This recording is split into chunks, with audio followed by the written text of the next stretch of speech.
మరి నాయకులకు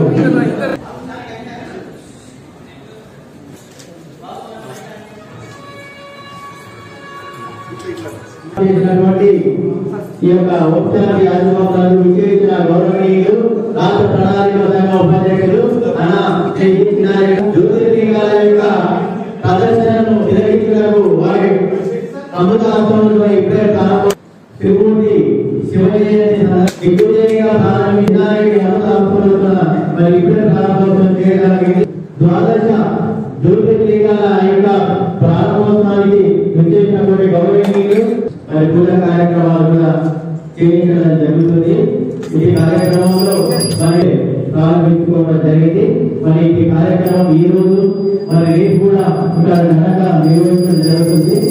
మనమంది పట్టణ ప్రజలందరూ కూడా మరి ఈ కార్యక్రమానికి హాజరై ఈ కార్యక్రమాన్ని దిగ్విజయం కోరుతున్నాం. శ్రీ జీవితారాయణ అరగారు రాష్ట్ర ప్రణాళిక సంఘ ఉపాధ్యక్షుల గారికి ప్రారంభించి మరి పూజా కార్యక్రమాలను నిర్వహిస్తున్నారు.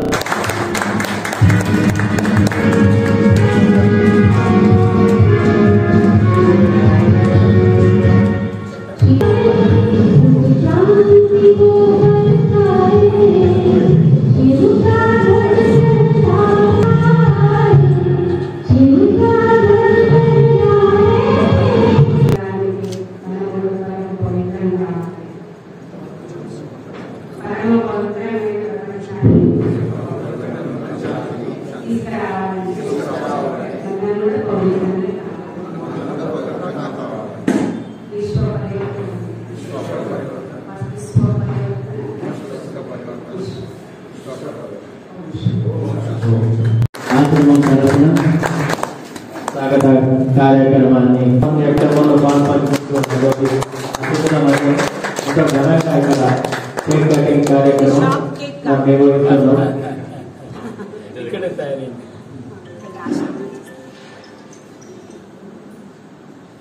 త్రిమూర్తి శివజయంతి 88వ మహాశివరాత్రి యొక్క బర్త్డే కేక్ ను మరి వచ్చినటువంటి చీఫ్ గెస్ట్ గా వచ్చినటువంటి శ్రీ జి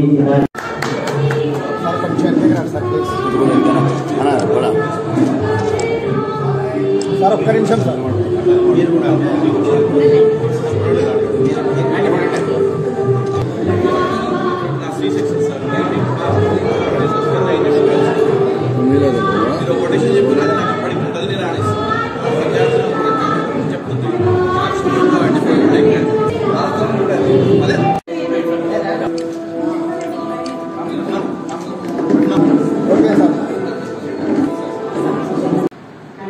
శివరాత్రి అనేది ప్రతి సంవత్సరం మనం చేసుకుంటున్నాము. కానీ పరమాత్ముడు ఎప్పుడు అవతరించిండు, ఏం కర్తవ్యం చేసిండు, ఎందుకు ఆయన యొక్క మహత్వం ఉంది ఏమీ తెలియదు. ఉపవాసం చేసుకుంటాము, జాగరణ చేస్తాము. కానీ ఎందుకు జాగరణ చేస్తున్నాము, ఎందుకు ఉపవాసం చేస్తున్నాము అని మనకు తెలియదు. శివరాత్రి అంటే రాత్రి అంటే అజ్ఞానమే ఒక రాత్రి. ఒకరికి రాత్రి 12 గంటల రాత్రి కాదు. భక్తులు ఎంత చేస్తారు, 12 గంటల వరకు జాగరణ ఉంటారు అన్నమాట. కానీ అజ్ఞానమే ఒక రాత్రి. ఈ అజ్ఞాన అంధకారంలో మనము పాపకర్మల నుండి జాగ్రత్తలో ఉండడమే జాగరణ. కానీ మనం ఒక రాత్రి జాగరణ చేస్తాం, మళ్ళీ ఏడాదిని ఉంటాం. కానీ భగవంతుతో ఒక జన్మకు మీరు జాగ్రత్తలో ఉన్నట్లయితే మీకు 21 జన్మ సుఖశాంతి పరమాత్ముడు ఇస్తారు. రేపు మహాశివరాత్రి శివుడు జన్మించినటువంటి రోజుగా భావించి మనం ప్రతి సంవత్సరం కూడా మహాశివరాత్రి మనం జరుపుకుంటాం. మన భారతదేశంలోనే కాదు, ప్రపంచవ్యాప్తంగా కూడా ఈ పండుగ ఎంతో గొప్పగా జరుపుకునేటువంటి పండుగ శివరాత్రి. భగవంతుడిని చూడాలి అని ప్రతి ఒక్కరికి కోరిక ఉంటుంది.